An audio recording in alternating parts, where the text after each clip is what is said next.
What's out mga idol? Sama ko pala ngayon si Idol Koy Snail, si Waragod at si Gmar Inot. Papunta nga kami ngayon sa Cabalantian, North Cotabato. Mayong adlaw mga idol. So padulong may karon sa Bukuan Falls. Atong kauban si Kap, si Kapitan Feliciano Cambin. Oh, sir. Mayong buntag mo Kap. Ug atong tour guide ay. From tourism office in Hiwarakan. Oh. Okay. Atong kauban. So daghan mi karon ri. Magkuan adto. Atong kauban ko diri si Waragod. Ug si Idol Gmar Inot. So atong ato na karon. 10 to 15 minutes di ay nga baklayon, maabot na ninyo ug makita ninyo ang Bukuan Falls. Ug pag abot na mo diri sa location, diri sa Bukuan Falls, naguna-una dayon ko diri para kitay una makapitik ba. Aw, piktan dayon. Pagkakita na ko diri sa Bukuan Falls, ka-realize dayon ko nga sada man maglaag-laag no sa mga ingani nga lugar. Ug akong naistorya ang mga nagpuyo diri ug nganong Bukuan Falls ang tawag ani nga falls. Kay di ay sa una may mga katutubo diri nga nagpuyo. Labayanan daw ni diri ug kanang Barangay Cabalantian, North Cotabato sa Arakan. So, nainindot kayo nga falls diri nga nakatago sa ilaha mga idol. Muna ang gitawag og Bukuan Falls. Natawan ninyo idol og sa kataas.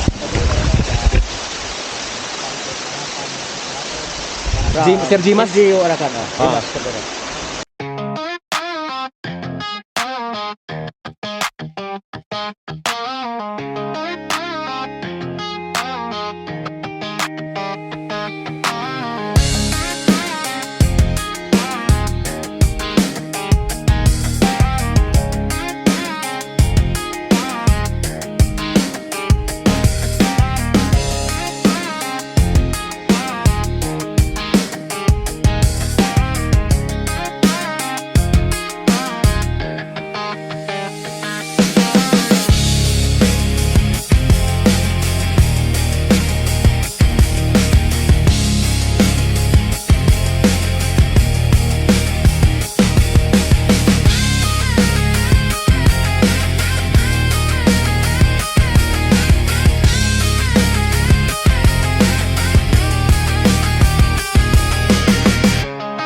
ug sa mga gusto diay mo aning lugar mga idol, diretso na lang mo sa Barangay Cabalantian kay naa sila yung mga tour guide dito nga mogiya ug mo guide sa inyo padulong aning lugar.